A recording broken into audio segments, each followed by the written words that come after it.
Hey, what's going on everybody? Commander Crane here, and we're back with yet another deck tech. So today we're going to be talking about Gruul, Defiler, Aggro. I'm really excited to share this list with you today. Once again, for those who do or don't know the drill, let me know in the comments, what do you like about the list? What do you not like about the list? Are there cards that you would play, maybe play different numbers of? And also, is there a deck that you want me to share in here? Is there a deck you think I should build? Once again, let me know in the comments. And as always, we will leave the deck list in the description below for you to check them out. So, all right, today, Gruul, Defiler, Aggro. This is a list that I've been playing, I don't know, for a little while now. There was one new Brothers War card that I feel like is really going to help this deck out, really make it just run a lot better. And I wanted to share that today. So, starting off the list, we're a Gruul deck, we're an aggro, we're playing 8 elves. We're playing 4 Llanowar elves, 4 Elvish Mystic. It really makes the deck hum. Getting it on turn 1 it makes our deck play a lot better, obviously, like most green decks. 3 Bonecrusher Giant. 1 red and 1 instant. Damage can't be prevented this turn. Stomp deals 2 damage to any target. The other side you can play is a 4/3 for 3. When it becomes a target of a spell, Bonecrusher Giant deals 2 damage to that spell's controller. Just a really, really efficient card. We're only playing 3 of them. It's a card we want, but it's not the full slam dunk playset like a lot of the Gruul decks play it as. We just want 3 of them. Just a great card. So this is the new card I was referring to. 2 Gwenna, Eyes of Gaia. Green and 2 for a 2/3. We can tap it for 2 mana in any combination of colors. Spend this mana only to cast creature spells or activate abilities of a creature or creature card. Whenever you cast a creature spell with power 5 or greater, put a 1/1 counter on Gwenna and untap it. So this card's just really, really, really good. They've made a lot of cards like this in the past. Like, I know, like Shaman of the Forgotten Ways is the main one. There's another one that I feel terrible for not remembering that's from like Avacyn Restored that has a similar effect. But this card overall is just, it's just great. Play it on turn 2 after we play an elf, start playing some of our fatties, get some 1/1 counter, untaps. So it's a unique card where it makes a bunch of mana with our deck, and then it also can get aggressive, kind of like almost how Marauding Raptor, for those who watched the Dino video, kind of does the same similar function. So I'm really excited to play this card. It is legendary, so we don't want too many of them. Is 2 or 3 the right number? Not quite sure yet, but we're playing 2 copies right now. Then we have 2 Klothys, God of Destiny. 4/5 for green, red, and 1. As long as your devotion to red and green is less than 7, Klothys isn't a creature. At the beginning of your post-combat main phase, exile target card from a graveyard. If it's a land card, add red or green. Otherwise, you gain 2 and each opponent takes 2. Just a really, really, really good card in Gruul. If you're playing Gruul, you have to be playing some number of this card. It's just great. It's good against aggro. It's good against midrange. It's good against control. It's good against everything. Just play Klothys. Card's absolutely insane. Then we have 4 Steel Leaf Champion. 5/4 for green, green, green. Can't be blocked by creatures with power 2 or less. This is one of my favorite cards in Magic. I love Steel Leaf Champion. For a long time, green decks that especially played Steel Leaf Champion were considered just Steel Leaf Stompy. The card's just absolutely awesome. And it functions really well with Gwenna. It's a card when we cast it, we get to put a 1/1 counter on it. Essentially, when we're playing Gwenna, this card's only 1 mana, realistically. It's just that good. So, Steel Leaf Champion, we're playing 4 of them. Playing on turn 2 is just, you're way ahead of the game. We have 1 Questing Beast. 4/4 for 4, green, green, and 2. Vigilance, Death Touch, Haste. Can't be blocked by creatures with power 2 or less. Combat damage can't be prevented. And when it deals combat damage to an opponent, it deals that much damage to target planeswalker that player controls. Just a great, great green creature. One of the best green 4-drops in the game. We're only playing 1. Mostly because it doesn't function as well with Gwenna, and I really wanted to play 2 copies of the next card we're going to talk about, which is Surrak. 5/4, it's important, the 5 power, that's really important. Green, green, and 2 with Formidable. At the beginning of combat on your turn, if creatures you control have total power 8 or greater, target creature you control gains haste until end of turn. So, obviously, it goes really well with Gwenna. Realistically, if you go Elf, Gwenna, Surrak, you have Formidable right there. So, just something to keep in mind. And being able to give all of our big creatures that we're going to play after Sarag, it gives them haste as well, which can just get the game over with really fast. So Sarag, we're playing 2 of them because it is legendary once again. Just a great card to play. Now, the namesake card of the deck, Defiler of Vigor. One of my personal, probably top 5 favorite cards in the game. My favorite one from Dominaria United. It's a 6/6 for green, and 3 with trample. As an additional cost to cast green permanent spells, you may pay 2 life. Those spells cost 1 green less to cast if you pay life this way. Whenever you cast a green permanent spell, put a 1/1 counter on each creature you control. So obviously it's really hyper efficient. 6/6 for 5, trample, awesome. Any green permanent that we play after this, all of our stuff's going to get bigger. Spoiler alert, green permanent. That's the only one that's not green. Green. So, spoiler alert, whenever we're casting a spell, essentially, all of our stuff is getting a 1/1 counter, which is just awesome. Really ends the game fast, which is what we want to do in this deck. And 4 Elder Gargaroth. 6/6 for green, and 3 sounds similar. With Vigilance, Reach, and Trample. When it attacks or blocks, choose 1. Create a 3/3 beast token. You gain 3 life or draw a card. It's just, hands down, it's an amazing 5-drop. I mean, both of these cards are just awesome 5-drops in general. Does everything we want.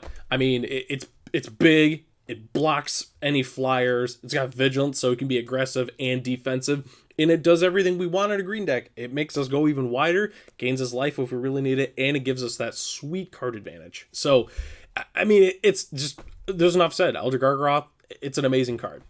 And then, capping off our turf, we gotta, we always have to have our 12 drops in our aggro decks, So that's why we're playing Ghalta Primal Hunger. 12/12 for 10 green, but spoiler alert, this spell costs X less to cast, where X is the total power of creatures you control, and it is trample. So, obviously, we want to get our big fatties out there, we want to get our Ghalta in play, and we want to finish the game. We're playing 2 Ghaltas because, you don't want to play too many, just because it can get stuck in your hand, especially if, you're playing against a deck where they're playing a lot of removal, which is why Ghalta does get sideboarded out sometimes. But Ghalta is just a great card. It's a great curve topper. I mean, hypothetically, if we're going to go to Magical Christmas Land, going Elf into, like a Steely for a Gwenna, turn 3, playing a 4 or 5 drop, and then slamming Ghalta. Game's pretty much over, assuming they don't just chain off a bunch of removal. So we're playing Ghalta. Ghalta's really, really great. I'm really excited to play it in this list. Planeswalkers, only 2. 2 Domri, Anarch of Bolas. 3 loyalty for red, 1. Creatures you control get +1/+0. Obviously really great for an aggro deck. +1, add red or green. Creature spells you control can't be countered this turn. So, just a great card in general, especially against the control decks, playing this on the play. Them basically sitting with a bunch of counter spells in their hand is just awesome for us. -2, target creature you control fights target creature you don't control. Just a really great way to get some removal in there.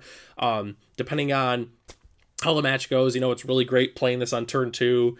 Turn 3, being able to play a creature, fight their creature, keep that board clear is just really great. So Domri is a really awesome Planeswalker. I love playing it. We're playing 2 copies. Spells, 2 Mizzium Mortars. I feel like almost every deck type I've done so far, I think I've had this card in here. Red and 1, sorcery, deals 4 damage to target creature you control. You can overload it for red, and 3 to deal 4 to each of them. We're not going to be overloading a lot, especially since that you'll see soon here. We're playing a lot of green mana, but there's, with the amount of lands we're playing, it is very possible that we are able to overload this, which is why we're playing Mizzium Mortars. Just a great card in general, clears a lot of problematic creatures off the board. It's a great efficient card, that's why we're playing it. Then we have 1 Turn Timber Symbiosis. So, one side is the land, the other side, 4 green, sorcery. Look at the top 7 cards of your library. You may put a creature card from among them onto the battlefield. If its sim sees 3 or less, it gets 3/1 counters. Put the rest on the bottom of our library. So it's just one of those really flexible cards where, we're going to play it as a land, or late game, if we've got the mana, we're going to play it and we're going to get the best creature in our top 7. Yeah, sometimes that's a Ghalta, an Elder Gargaroth. Even if you just hit a Bone Crusher Giant, still gets 3/1 counters when it comes in. You get a 7/6. So it's just a free card essentially is what it is. So that's why we're just playing the 1. Lands, 23, and then obviously with the Turn Timber. 1 Beseiju.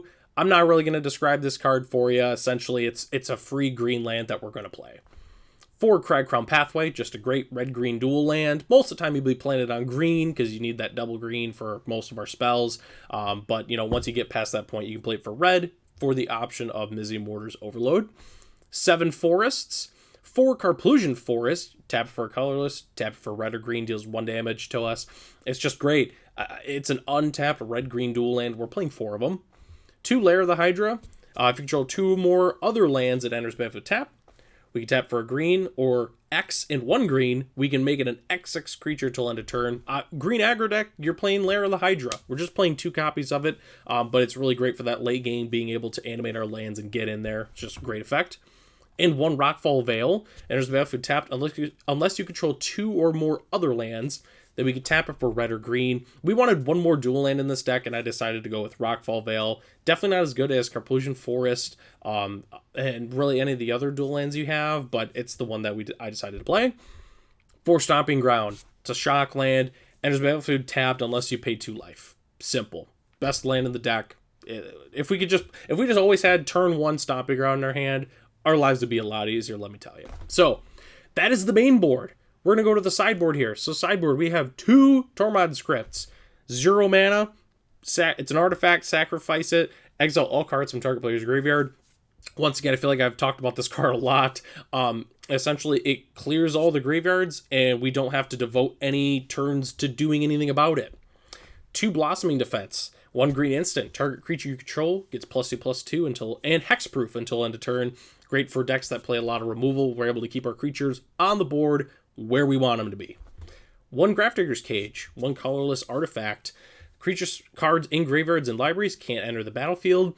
Players can't cast spells from graveyards or libraries. Really just good against the Collected Company decks, or if they're also trying to reanimate any creatures from their graveyard, which not a lot of decks do that in Pioneer, but we have that option.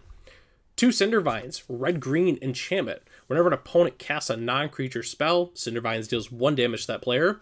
We can tap 1, sacrifice Cindervines, destroy target artifact or enchantment. Cindervines deals 2 damage to that permanent's controller. Once again, I talk about this card a lot. We bring it against mid-range, we bring it against control. Any problematic artifacts or enchantments, we're going to blow up with the Cindervines. Just a great card in general. I wanted to fit another one, but I had a really hard time fitting in another, so I just didn't end up playing it. 2 Rampaging Ferocidon, 3/3 for 3 with Menace. Players can't gain life whenever another creature enters the battlefield. Rampaging Ferocidon deals 1 damage to that creature's controller. Pretty simple. It's just really great against other aggro decks. If we're ahead of them on board, this card's just going to take over the game. Rampaging Ferocidon is just a great card in general to play. Really excited to play 2 in the sideboard. 2 Soulseer. Red and 2 instant. Soulseer deals 5 damage to target creature or planeswalker. That permanent loses indestructible until end of turn. There's one reason we're playing it, and it's Shieldred, essentially. We need to be able to get Shieldred off the board. Obviously, we're going to bring this in the matchups where we want more removal, but that's essentially why we're playing Soulseer. It destroys Shieldred, just a good card in general to have, and it's flexible too. We bring it in against mono green as well. We can get rid of their planeswalkers, we can get rid of like an old gold troll, that kind of thing. 2 Burning Earth. Oh, I love Burning Earth. So red and 3 enchantment. Whenever a player taps a non-basic land 4 mana, Burning Earth deals 1 damage to that player. So obviously we're playing a lot of non-basic lands, but we have a lot of forests.